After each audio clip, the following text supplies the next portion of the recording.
And welcome back to the show, everybody. My name is Shane. I'm here with Mark. Hey. And we are the Fantasy Football Pros. So we talked a little bit longer than we expected. Actually, we kind of thought we would because we do tend to ramble a little bit. So this is our second parter of the fourth part of Fantasy Football for Dummies by Dummies, draft strategies.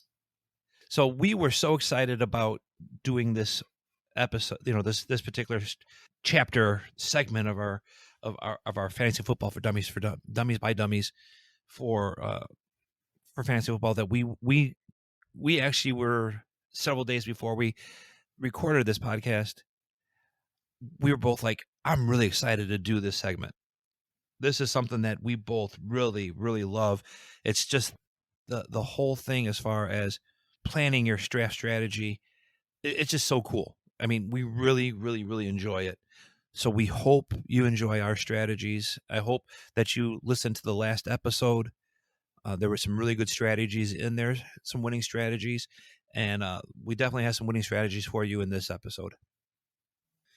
So a draft strategy, which I listen to podcasts. I listen to Sirius XM Radio, the fantasy station, and I listen to the host.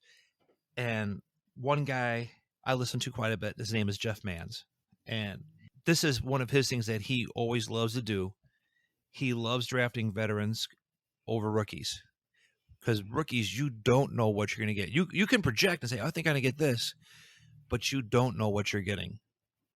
Whereas in a lot of these veterans, you can pencil in every year what they're going to get. You know what you're going to get. So in the earlier rounds, you draft veterans because you know what you get. You really don't want to draft rookies in the early rounds because that's just a crapshoot that if it doesn't hit, and most times it doesn't hit, you just screwed the pooch. You just got you're in trouble right out of the gate. Next thing you know, you're 1-3 to start the season. So drafting veterans compared to rookies is a consistency. I guess that's a good way of saying it. You're drafting consistency. Don't get all caught up in the hype with these rookies. Don't. They've never played a snap in the NFL. You don't know. You can think what they're going to do, but you don't know. When you're drafting early, draft the veterans that you know what they're going to do. Does that make sense to you? Yeah, it's really weird because you can watch college tape on a player and see like how talented they are. And then they join the NFL and it's like night and day. Like you literally have no clue what any player is going to do when they get into the NFL, like on the field. So yeah, you do want to mix up. In my opinion, I mix up veterans with rookies because rookies tend to break out later on in the season, right, compared to veterans that tend to die off later in the season just because they're older. But you don't do that early in the draft. No, not early in the draft. No, you know what I'm saying? You don't. I mean, like, look at last year, all the hype on Clyde Edwards-Helaire. Mm-hmm. So much hype on him. He went in the first round in almost in every league. Hurt a lot of teams, yeah. Yeah, I don't think he was ever being drafted in the second round. No, but the thing is that because everyone was on that hype, there was no reason to do that. And the people who did do that, you know what we're talking about. You put yourself behind the 8 ball because you went with the flashy new toy instead of the veteran. You know what they were going to do. Mm-hmm. And those people were probably hurting at running back throughout the whole year. Yeah, because their first pick was a bust. So what I like to do is, those first 2 rounds, I get proven running backs that are hopefully those 3 down running backs. Then later on is when I aim for rookie running backs because I can afford that risk of going for them because I already have 2 starters. And you get that excitement that this guy could break out late in the season and just be amazing, like Jonathan Taylor and Cam Akers were last year. And then for the tail end of the season, you have like a top 5 running back. Yeah. And again, when you're looking at these rookies, you're looking at round 5, round 6, round 7. And we're going to get into part of that theory with a different strategy during this episode. But that's not a risk you want to take in the first few rounds. The early rounds, you want to get consistency. And guess what? If one of those players that you were looking at goes off for the year, congratulations to him. See if you can get him the second year. Yeah, if you draft a bust early, it could dramatically affect your team. So you want to eliminate the risk of any kind of bust early. Like those first 4 rounds are so important to your team that you need safety. If you have safety in those 4 players, you're going to have a good team regardless. Just throw another one out there. What some people will do is they go ahead and draft the shiny new toy. They draft that rookie, right? And then all of a sudden, by the 4th week, that rookie's not seeing the field yet, or barely playing and not looking good. Next thing you know, they're dropping their 4th round pick. They're dropping them. They're like, I made a mistake in dropping them. Yeah, I need a running back off of free agency. Right. And that's when we're swooping in and picking him up then and putting him on our bench until he can come through. Mm-hmm. Look at Jefferson. I got him in the 4th week on waivers because someone couldn't wait for him. If you draft that shiny toy, if you draft that rookie early and you don't get the results right away, it's human nature to want to get rid of them, to get rid of your mistake and try to pick something else up. So don't even put yourself in that position. Don't even put yourself in that position. Draft consistency, especially the first 4 or 5 rounds, at least 4 rounds. Draft what you know, because you don't know what those other people are going to do, but you draft what you know. Oh, that could have been a good topic. Draft what you know. There you go. Next is, do not try to fill out your roster first. Meaning, you're in your draft. The first 2 rounds, you got your 2 running backs. And then the next 2 rounds, you get your wide receivers. And then you get a tight end. And then you get your quarterback. And then you fill in your defense. And you're like, okay, my roster is set. Now I'm going to start working on my bench. That is a horrible, horrible draft strategy. Horrible. Because then you're drafting out of position. You're drafting. Yeah. You're just drafting to fill spots instead of drafting players. Yeah, you need to go for talent. Yes. The more talent on your roster, the better off you're going to be in a multiple different ways. So people will ask me, all right, who's on your starting roster? And I'll tell them straight up, I don't have a starting roster. Mm-hmm. I can say that the first 4 guys I drafted are on my starting roster, but everybody else, they're interchangeable. It depends on who they're playing against, Plus, if you get injured, obviously this guy's not starting. And you need to have that depth because you're going to have injuries. You're going to have busts. There's going to be games that, this guy his mom got sick, so he's not going to be playing this week. And now you need a replacement player. So you need to be having plenty of depth, especially at running back and wide receivers. Just trust me on this. I went for years not using this tactic, and my bench, I would have to bolster up my bench through free agency alone, which is very, very difficult, and you're not going to have the best pool of players. But like I said, we're drafting quarterbacks and tight ends late, so those first 8 to 9 rounds are just all wide receivers, running backs, which is including our bench. Yeah. So what you're trying to do is, if you can draft someone who is a second receiver on their team, and if you could draft them for your bench, that's what you're looking for. Because those number 2 wide receivers, let's say, those number 2 wide receivers you have on from, say, Chicago, Darnell Mooney, okay? If you're drafting him and he's on your bench, that ain't a bad thing to have. Because he's getting the targets. He's getting the looks. So those are the guys that you want on your bench. You don't want to get down to a team's 3rd or 4th receiver to be on your bench. When you're doing that, you are in trouble. And if you have all this depth in your roster and other teams don't, you have all these amazing trade pieces. So you always want those star players. So now you can take, let's say someone in your flex. So it's like your 3rd best running back. And then you're adding somebody in your bench, let's say like your 4th or 5th best running back. You're going to trade those 2 guys for somebody's number 1 or number 2. And now your starting roster is going to be putting out more points, and your depth is going to get a little bit, it's going to shrink down a little bit, but because you have so much depth, it doesn't affect you nearly as much as everybody else. Mm-hmm. So you need plenty of depth. Yes, you do.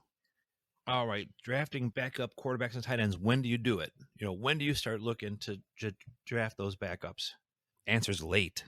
Like I see it all the time in drafts where someone selects their starting quarterback in the 9th round or 8th round, and they come back around in the very next round and draft their backup quarterback. Why?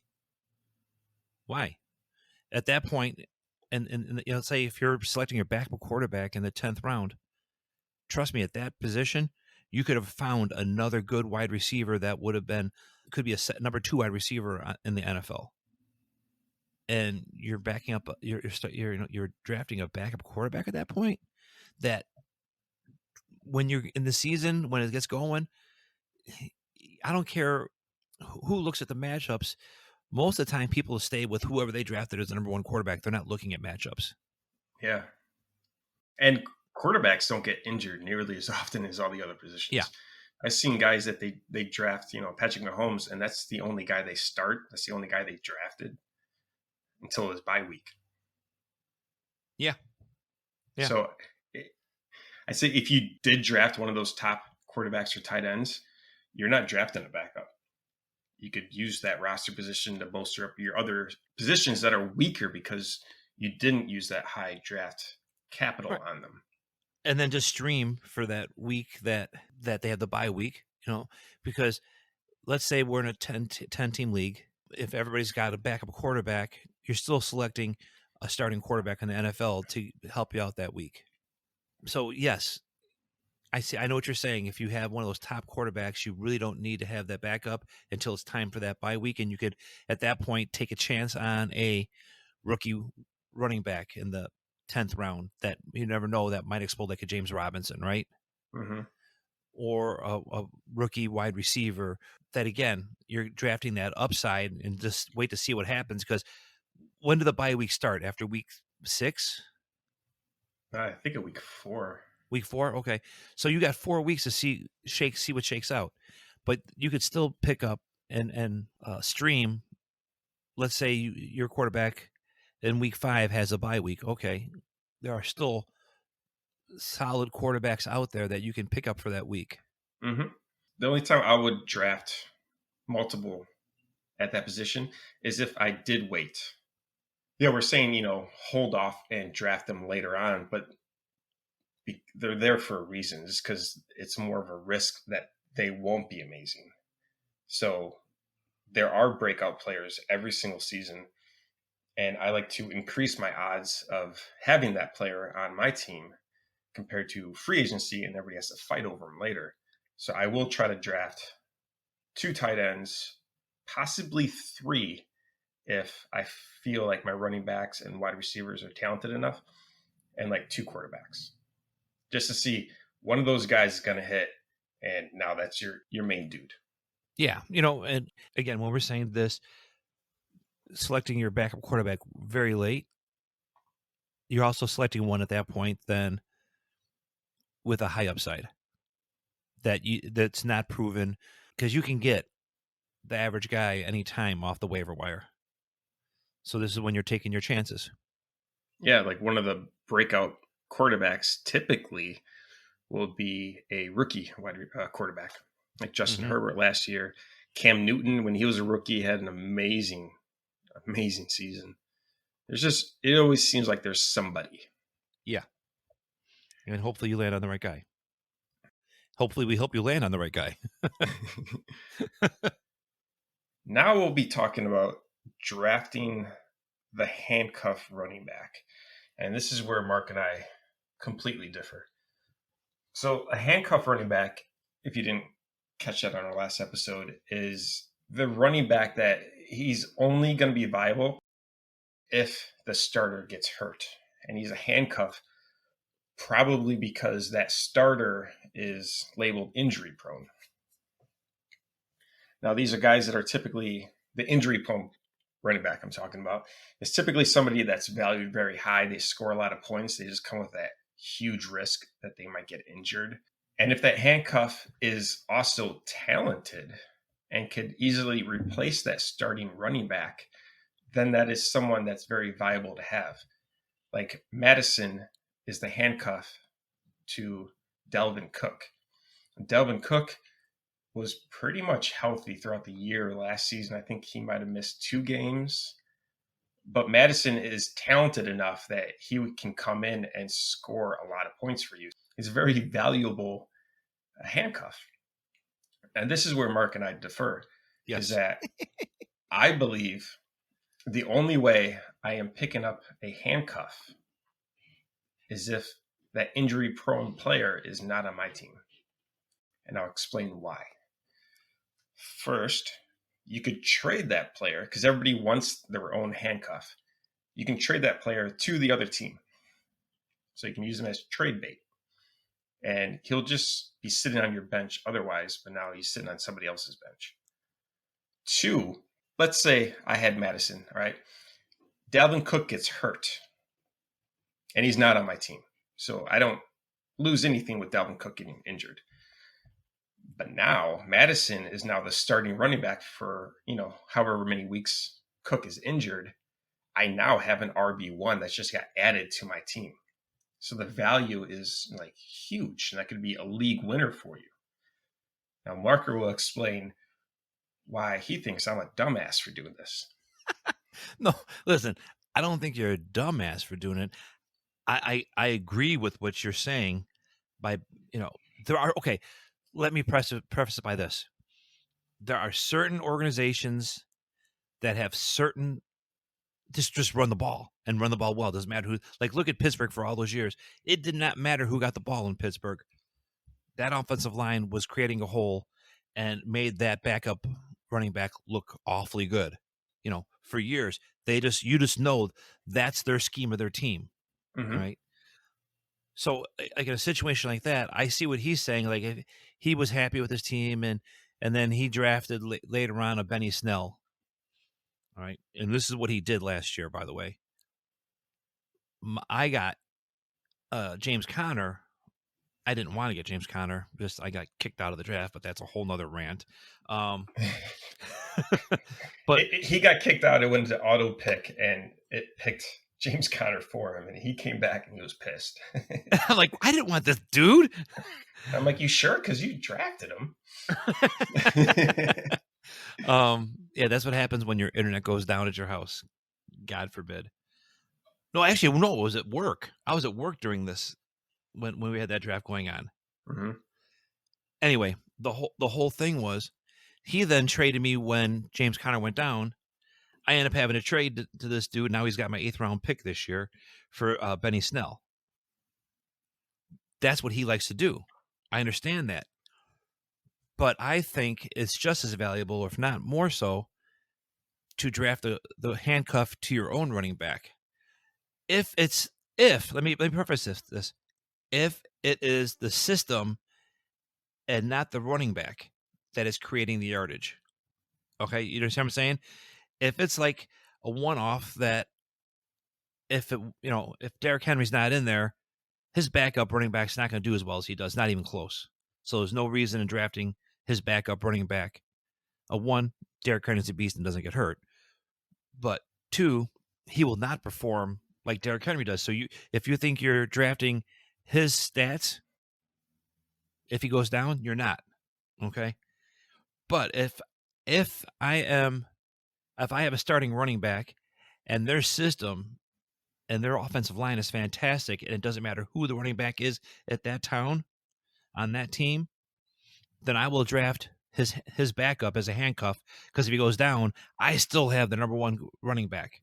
And not just because he's starting, it's just because that offensive line, that scheme of the team allows that to happen where you still have a number 1 running back. Does that make sense? I mean, that makes sense to me, but that's why we differ. It's not a bad tactic at all. But my whole draft strategy is that I'm trying to draft league winners, and your strategy is really good safety net, but it's not a league winner strategy. Do you know what I mean? Yeah, I know what you mean. Compared to if that guy gets hurt. Now I have a brand new RB1 and I lost nothing. That's how you win leagues. But did you not still use a draft position to draft a backup for another team? Yeah, and then I traded him to the injury prone player, which is my tactic to make my team better. So now this draft, I'll have an extra 8th round pick. Yeah. So anyway, that is the handcuff strategy. As you can see, it can be used 2 different ways. Yeah, you can take it or not. Yeah. It's really up to you what your preference is. Either way, it's going to be somebody that's sitting on your bench until that guy gets injured. That's why I try to just get rid of them, because I don't like dead weight. So in blackjack, that's like taking insurance when the dealer's got an ace showing, and you pay for that insurance for that. That's what you're doing. You're paying for that insurance. Mm-hmm. But I sold that insurance.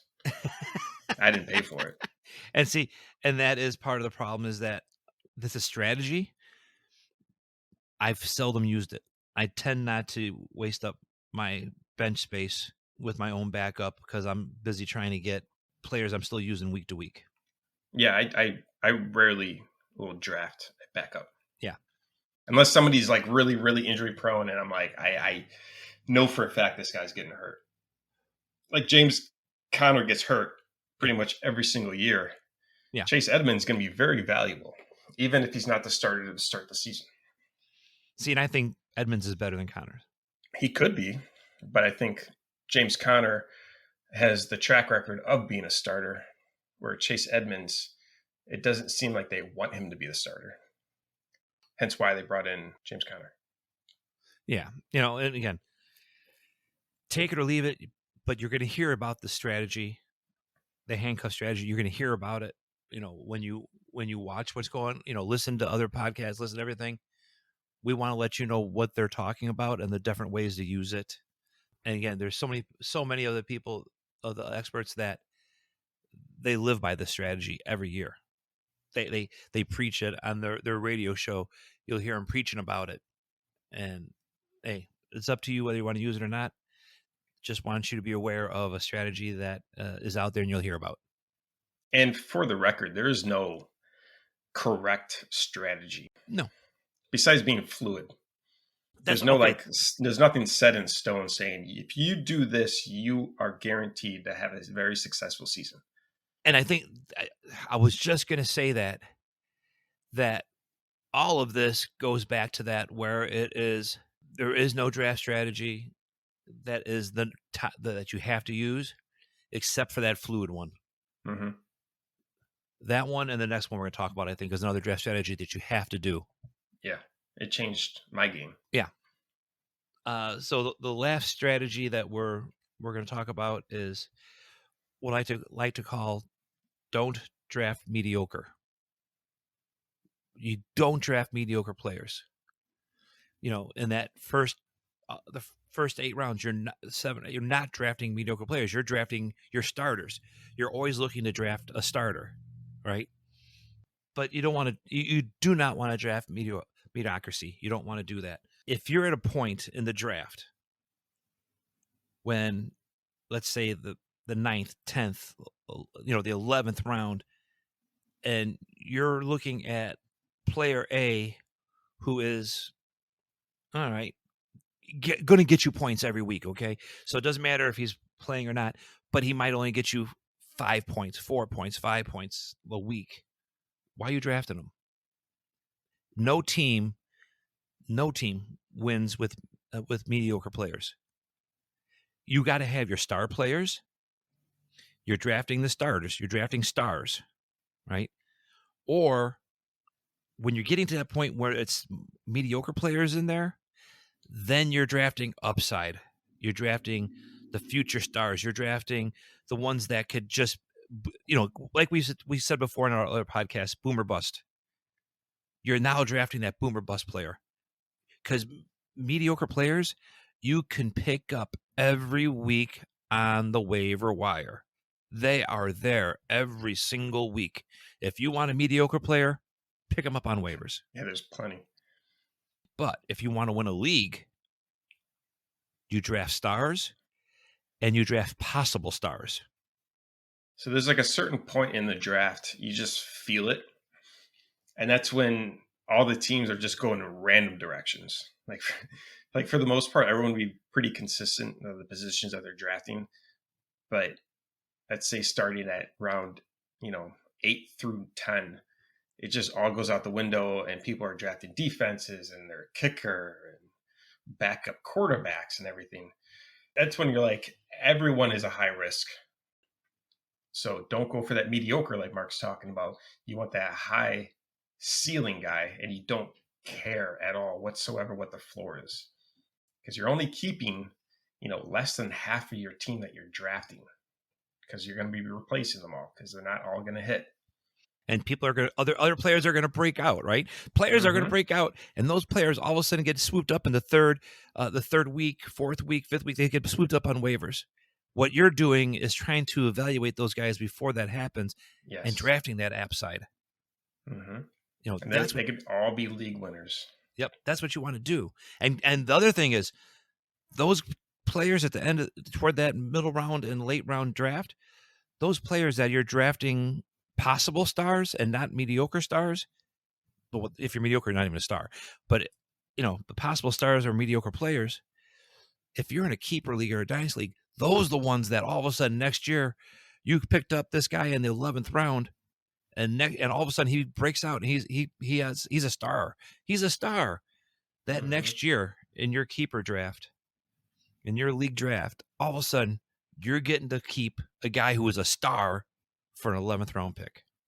Yeah, for keeper strategies, drafting rookies late in the draft is really, really good tactic. Drafting players that were injured last season, so now they're being underrated. The bounce back players. Yeah, or guys that are very, very talented but have a suspension. So because they're already due for the suspension, they're down, 2 rounds and they should be. You draft that guy, you keep him on your team, then next season you're getting a huge value for him. Like I was able to keep Le'Veon Bell in the 2nd round during his prime years because he had I think it was 2 or possibly 3 game suspension. Otherwise, he would have been drafted in the 1st round. But I was able to draft him in the 2nd round, and I was able to keep him 2 more seasons in the 2nd round, which allowed me to draft another RB1. And then I had, start off the draft with 2 RB1s. Yeah, exactly. I mean, and that's the thing is, you're drafting talent, not mediocre talent. You are drafting guys who has a history. Okay, so let's look at Adrian Peterson, for instance. He got hurt. No one thought he was going to be able to come back from that. You were able to get him for a middle to late round draft pick. All of a sudden, he led the league in rushing again. Right? So what we're talking about is you're drafting the talent, not mediocre. You're drafting the player that was hurt, that has a proven track record. You want a proven guy. Like we were talking before, veterans or rookies. You want to select, if you can find a guy that has a proven track record, that had a down year because of an injury or a suspension, any of these type of things, or maybe they didn't play because of COVID. Maybe they sat out. That's what you're selecting in these rounds. Don't settle for mediocre. Don't. Yeah, because if you did decent in your draft and, like, let's say 2 of those guys hit, your team is awesome. Yeah, so that exactly. So you've got your starter selected, right? You've got your starting team already. I don't care if you're taking a chance and you're selecting 4 guys that could be bust. If you hit one of them, just one, that becomes a star, that's a steal at that point. That's a steal. So anyway, that's my rant on that. And one little bit of advice I want to say is that you want to leave the draft with however, your game plan was, with 4 highly talented running backs. Yes. But I just got to beat this into your head. You need running backs. They are the most important position in fantasy football, especially if you're in a standard or PPR league. and you can't have enough. And if, let's say, you did draft too much, you have amazing trade pieces that you can trade to everybody else, because there's only, that handful of startable talented running backs. And if you have, let's say, like 5 or 6 of them, and you can trade some of those pieces for, a really good running back, or sorry, wide receiver or quarterback or tight end, and make your team better, then that's awesome. And when he's saying this, he's not talking about, it's unrealistic to think that you're going to have 4 number 1 running backs on your team from the NFL. He's talking talented. They might that you could have 3 number 1, 3 starting running backs in the NFL. The 4th one, again, is it possible? Yeah, it's possible. But if nothing else, walk away with someone who's got a lot of talent. Mm-hmm. So, rounding out the draft strategies, Mark and I are all in agreement with this. Draft a running back in the first 2 rounds. You want 2 true 3-down backs if you can. In the 3rd round, you're aiming for one of those tight ends if they're available, and if that's what you want to go. Remember, those tight ends are Kittle, Kelsey, and Waller. Nothing else. Don't be going and saying, well, they said select a tight end in the 3rd round, so I want Pitts. No. Yeah, don't do that. Don't. And I think we're both kind of down on Kittle this year, just because of Brandon Ayuk and Deebo Samuel and their quarterback situation. They got Trey that could be starting, and sometimes when you're going through quarterback controversies and changes, it can get a little dicey. So if you can just avoid that, that's awesome, and just go for Waller, who's guaranteed to be the number 1 guy. No one's taking targets away from him. Yeah, and let's be honest, if Kelsey was there in the 3rd round, we will reach through this microphone and slap you if you don't take him. Yeah, you got to pounce on that. So in the 3rd round, you're aiming for one of those tight ends if they're available. If they're not available, you just wait extremely late into the draft. Very talented pool. You just don't know if they have the opportunity. And then in the early middle rounds, you're locking up your wide receivers, because there's tons of depth there. You don't want to draft a quarterback until at least the late to middle rounds. Mm-hmm. We'd like you to wait to like 9th or 10th if you can. The longer you can hold off, the better. And at the tail end of your draft, you're searching only for high upside players to win your league. Yep. No mediocre. And I don't care what anybody tells you, even if it's Mark, your very last pick, you're drafting your defense. Because if there is that guy that you think no one else is going to take, huge upside on this guy, awesome sleeper, you could draft him around earlier, because what if somebody else also thought the same thing? Like, what if you gave that information on like a popular podcast? yeah. And someone listened to it and they're like, oh, I'm going to sneak in because I know I am in front of them in that round. I'm telling you, if the guys in our league are listening on us, they're just gonna they're gonna cock block us the whole way. They really are. I encourage them. Try it. Go ahead. Yeah, that's exactly what I'm saying. Go for it. I'll tell you all my strategies, and I dare you to beat it. And a couple of them will, just to try to spite us. Okay, that is all we have for you this week. Next week, we will be going back into our mock drafts. So we are done for Fantasy Football for Dummies by Dummies. So if you're one of our regulars, we're going to be going back to the regular show. If you are new to Fantasy Football and you just started listening to Fantasy Football for Dummies by Dummies, then we'll start teaching you all these strategies during our mock drafts and show you exactly how these teams look. And also, if you are new to the show and you're just picking up on this and you're new to fantasy, go back in our archives. Go back into them. Listen to our past episodes.